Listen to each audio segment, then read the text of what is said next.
नमस्कार दोस्तों, मैं आचार्य दीपक शर्मा आपका फिर स्वागत करता हूं एक नई वीडियो के साथ आपके अपने YouTube channel astrologer Deepak Sharma में। आज जो हमारी चर्चा का विषय रहेगा वो रहेगा व्यापार प्रबंधन और उसका जो यंत्र द्वारा कैसे हम उपाय कर सकते हैं, इसके बारे में हम चर्चा करेंगे। वीडियो शुरू करने से पहले मैं आपसे एक निवेदन करना चाहता हूं, अगर आपने हमारे चैनल को सब्सक्राइब नहीं किया है तो कृपया चैनल को सब्सक्राइब कर लें। क्या होता है, यह हमारे जीवन को कैसे प्रभावित करता है और हमें कैसे पता चलता है कि किसी चीज़ पर बंधन लगा हुआ है। इस तरह के सवाल प्रत्येक व्यक्ति के जीवन में उत्पन्न होते हैं और मन में उसके आते हैं, और बहुत कम लोग हैं जो इसके बारे में सच्चाई को जान पाते हैं। इस जो वीडियो में हम आपको अपने 16 सालों के अनुभव के आधार पर ये जानकारी देंगे कि बंधन कैसे लगता है और उसके क्या लक्षण होते हैं, उसके क्या प्रभाव व्यक्ति के जीवन पर, कारोबार पर पड़ते हैं और उनका उपाय हम किस प्रकार से कर सकते हैं। तो आइए शुरू करते हैं आज की वीडियो। बंधन का क्या मतलब होता है? बंधन का मतलब होता है बांधना। जिस प्रकार किसी व्यक्ति को अगर रस्सी से बांध दिया जाता है तो वह असहाय हो जाता है और कुछ नहीं कर पाता। इसी तरह व्यक्ति का अगर घर परिवार या व्यापार को बंधन के द्वारा बांध दिया जाता है, तंत्र के द्वारा बांध दिया जाता है, जो अदृश्य होता है, उसमें व्यक्ति बहुत असहाय अपने आप को महसूस करता है और कुछ भी नहीं कर पाता, अपने जीवन के निर्णय नहीं ले पाता। अगर लेता भी है तो डर में, शंका में, और असफलता और निराशा और धन हानि, इन तरह की शंकाओं में व्यक्ति भरा रहता है और सही उसके निर्णय कभी भी सही साबित नहीं होते और असफलता उसके हर बार हाथ लगती है। तो ऐसे में क्या किया जाना चाहिए? तो इससे पहले हम बंधन को समझ लेते हैं। मनुष्य एक सामाजिक प्राणी है, समाज में रहते हुए ही उसे अपना जीवन व्यतीत करना होता है, परंतु दुर्भाग्य से मानव का एक स्वभाव है और उसमें बहुत से दुर्गुण पाए जाते हैं। व्यक्ति दूसरों से श्रेष्ठ बनने की प्रवृत्ति व्यक्ति से कई बार अनैतिक कार्य और गलत कार्य करवा देते हैं।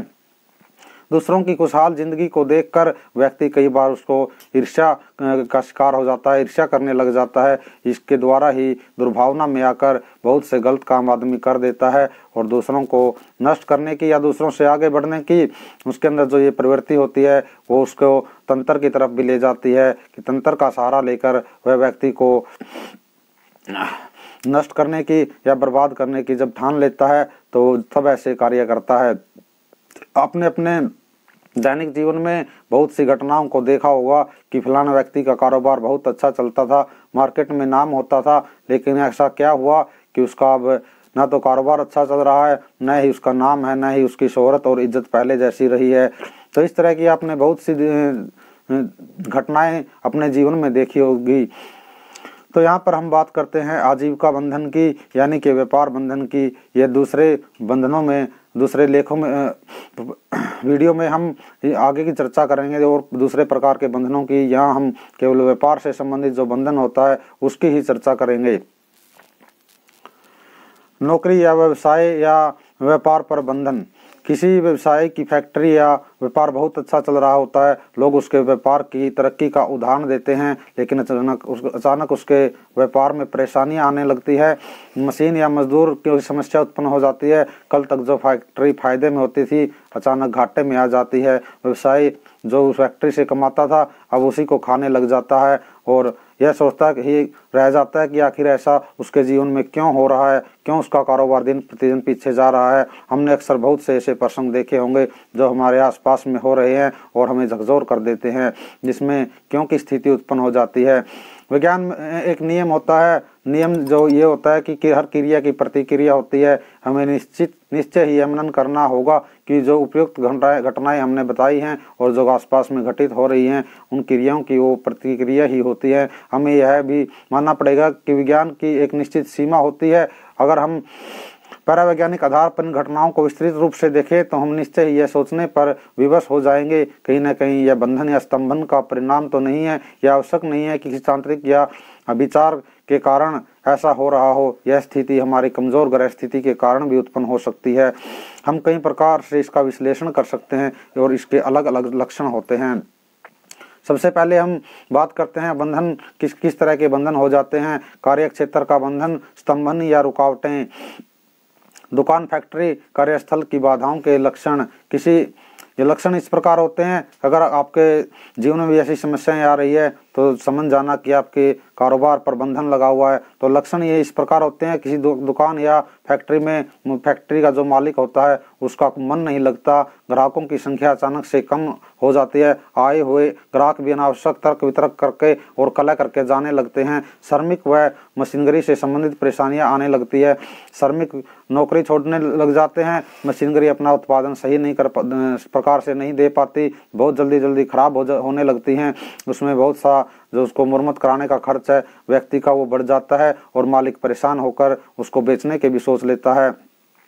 और जब मालिक दुकान में जाता है तो उसको अनावश्यक शारीरिक और मानसिक भारीपन उसको घेरे रहता है। दुकान में से घर से जब दुकान पर जाता है रास्ते में सिर का भारीपन होना, ये भी इसी प्रकार का लक्षण है। या फैक्ट्री जाने की इच्छा ही न होना तो तालेबंदी तक की फिर नौबत आ जाती है, दुकान ही मालिक को खाने लगती है, दुकान को बेचने की जब सोचता है तो दुकान बिकती भी नहीं है। और इसी प्रकार कार्यालय के भी बंधन हो जाते हैं, कार्यालय बराबर नहीं व्यक्ति जा पाता, साथियों से अनावश्यक तकरार होने लगती है, कार्यालय में कभी भी मन नहीं लगता और जब जाता है तो रास्ते में उसको सिरदर्द या भारीपन की शिकायत होने लगती है। कार्यालय में बिना किसी गलती के भी व्यक्ति को अपमानित होना पड़ता है। इस तरह की समस्याएं कार्यालय में या आपके ऑफिस में अगर आ रही हैं तो आप भी समझ जाना कि आपकी नौकरी के ऊपर या कारोबार के ऊपर या आजीविका के ऊपर बहुत बड़ा बंधन लगा हुआ है, तभी ये समस्याएं आनी शुरू होती हैं। आर्थिक परेशानियों से मुक्ति पाने के लिए मैं आपको कुछ उपाय भी बताऊंगा। इसमें जो सबसे महत्वपूर्ण उपाय होते हैं यंत्र के उपाय होते हैं। आपको यंत्र बनाकर अपने कार्यालय में या अपने घर में या ऑफिस में आप स्थापित कर सकते हैं, पर इतना ध्यान रखना है अगर आपका खुद का कार्यालय या ऑफिस है वहां आप स्थापित कर सकते हैं, अगर आप नौकरी कर रहे हैं तो वहां आप स्थापित नहीं कर सकते। उस स्थिति में यंत्र को आपको आपके घर में, घर की लॉकर में या घर के जो पूजा घर होता है वहाँ पर ही उसको स्थापित करना चाहिए। तो और भी मैं आपको एक आध उपाय बताता हूँ। अगर आर्थिक परेशानी आ रही है तो आपको गणपति की नियमित आराधना करनी चाहिए। इसके अलावा श्वेत गुज्जा को एक शीशी में गंगा जल में डालकर प्रतिदिन सूक्त का पाठ करें, बुधवार को विशेष रूप से प्रसाद चढ़ाकर इसका पाठ करें। तो आपके जीवन में जो आर्थिक समस्याएं आ रही हैं इनमें काफ़ी हद तक आपको सुधार मिलेगा। फिर भी मैं आपको सलाह देता हूं कि आपको तंत्र मंत्र के उसमें ना पढ़कर आपको यंत्र उपाय बहुत जल्दी कर लेना चाहिए, क्योंकि ये उपाय शीघ्र लाभ देने वाले होते हैं और आपको ज़्यादा इसमें मेहनत भी नहीं खर्च करनी पड़ती, केवल इसमें थोड़ा आपका पैसा लग सकता है। लेकिन ये उपाय किसी भी योग्य व्यक्ति द्वारा या योग्य ज्योतिषी या तांत्रिक द्वारा ही किए जा सकते हैं, तो इसमें गलती होने की संभावना बहुत ही कम हो जाती है। आगे हम बात करते हैं ऊपरी बाधाएं और उनके उपाय। जैसे आपके कार्यालय के क्षेत्र में आप जाते हैं वहाँ पे ऊपरी बाधाएं भी आपको परेशान कर सकती हैं। हम जहाँ रहते हैं कई ऐसी शक्तियाँ मौजूद होती है जो हमें दिखाई नहीं देती, परंतु बाधा बहुत ही हमारे ऊपर प्रतिकूल प्रभाव डालने लगती है, जिससे हमारा जीवन अस्त व्यस्त हो जाता है और हम दिशाहीन हो जाते हैं। इन अदृश्य शक्तियों को आमजन ऊपरी शक्तियों का नाम दे देते हैं। भारतीय ज्योतिष में ऐसे बहुत से कल्पित योग होते हैं जिनमें ये घटना घटित होती है और उनका उल्लेख हमारे बहुत से ज्योतिष के ग्रंथों में मिलता है। उन योगों से जातक के जीवन पर अपना प्रभाव डाल देते हैं, प्रतिकूल प्रभाव डाल देते हैं। जहाँ ऊपरी बाधाओं के कुछ ऐसे ही प्रमुख योग और उनसे बचाव का उल्लेख मैं आपको प्रस्तुत कर रहा हूँ। लगन में अगर राहु और चंद्र त्रिकोण में व मंगल व शनि हो तो जातक को प्रेत प्रदत्त बाधा से बहुत पीड़ित होना पड़ता है। चंद्र पाप ग्रह से दृष्ट हो और शनि सप्तम में हो और कोई शुभ ग्रह चर राशि में हो तो भूत प्रेत की जो पीड़ा है उससे व्यक्ति को गुजरना जरूर पड़ेगा अपने जीवन में। शनि और राहु लगन में हो तो जातक को भूत प्रेत बहुत सताने लगते हैं। लग्नेश या चंद्र से युक्त राहु लगन में हो तो प्रेत बाधा का योग बन जाता है। यदि दशम भाव का स्वामी 8वें भाव या एकादश भाव में हो तो संबंधित भाव के स्वामी से दृष्ट हो तो इस स्थिति में प्रेत योग बनता है। उक्त योगों के जातक के आचरण में बदलाव आने लगता है और उसका व्यवहार पूरी तरह से बदल जाता है। ऐसे में उन योगों के दुष्प्रभाव से मुक्ति केवल उचित उपाय करवाने से ही संभव हो सकती है। और ये जो मैंने उपाय आपको बताए हैं प्रेत बाधा के लिए नहीं, ये सिर्फ आपके व्यापार में जो बंधन होता है उसके लिए बताए थे। इसके अलावा और भी बहुत से कारण हो सकते हैं जो किसी व्यक्ति के व्यापार या नौकरी पर बंधन लगा सकते हैं। बंधन किसी तंत्र से किया हुआ हो तो वो बहुत ज़्यादा विनाशक और घातक होता है, क्योंकि जब तक किसी जानकार विशेषज्ञ से इसकी काट नहीं करवा ली जाती तो ये नियम नहीं है कि जातक का ये पीछा छोड़ दे। और बंधन हमारे जानकारी में आए तो पीढ़ी दर पीढ़ी चलते रहते हैं, लेकिन इनका समाधान कभी भी व्यक्ति को नहीं मिल पाता। व्यापार बंधन जो खोलने के मैं आपको कुछ उपाय आगे बताता हूँ। बांधने की जो क्रिया होती है उसको कीलन या स्तंभन कहते हैं, और बंधे हुए को मुक्त कराने की जो प्रक्रिया होती है उसको उत्कीलन कहलाती है। कीलन सकारात्मक और नकारात्मक दोनों रूपों में प्रयोग की जा सकती है। जैसे किसी के व्यवसाय में विस्तार से अन्य लोगों को हानि हो रही है तो कीलन की विशेष प्रक्रिया द्वारा उसके व्यवसाय की गति को रोक दिया जाता है और कील कर दिया जाता है या स्तंभित कर दिया जाता है। अथवा किसी स्थान पर जब भूत प्रेत पिशाच आदि का निवास हो जाता है या नित्य परेशान करे और पारिवारिक कलह और व्यवसाय में हानि होने लगे तो कीलन की विशेष प्रक्रिया द्वारा उस स्थान को कील कर दिया जाता है, जिससे तामसिक शक्तियां वहां पुनः प्रवेश नहीं कर पाती। किंतु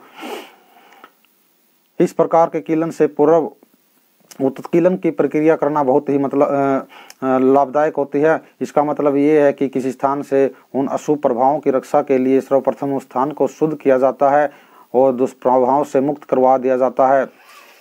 दुष्प्रभाव रहित स्थान पर कीलन करने से भूत पिशाच आदि पुनः प्रवेश नहीं कर पाते। इन विधियों को क्षेत्र रक्षण की विधियां भी कहा जाता है। इस प्रकार के उपायों में सबसे शक्तिशाली व सात्विक उपाय यंत्र उपाय ही होता है। इसमें मकान, दुकान या ऑफिस में विशेष तौर पर अभिमंत्रित करके उस यंत्र को रख दिया जाता है और जो भी नकारात्मक शक्तियां होती है उस स्थान से वो छोड़कर चली जाती हैं और दोबारा प्रवेश करने की वहाँ पर उसको हिम्मत नहीं होती। इसके अलावा तंत्र में बहुत से ऐसे उपाय होते हैं, ये उपाय ग्रहण काल या दिवाली में करने पर बहुत सी ज्यादा फल देते हैं। इस प्रकार अगर आपके भी जीवन में किसी प्रकार का बंधन है तो आप यंत्र उपाय जरूर करवाएं। अगर आपको कारोबार का बंधन है तो आप महालक्ष्मी कोड़ी यंत्र जरूर उपाय उसका जरूर आपने करवा लेना चाहिए, या कोई भी अन्य यंत्र आपको अपने कार्यस्थल पर रख लेना चाहिए, जिससे वे नकारात्मक शक्तियां आपके कार्य को या कार्य क्षेत्र को प्रभावित न करे। और क्षेत्र रक्षण की जो प्रक्रिया है वो आपको जरूर कर लेनी चाहिए। इस वीडियो में इतना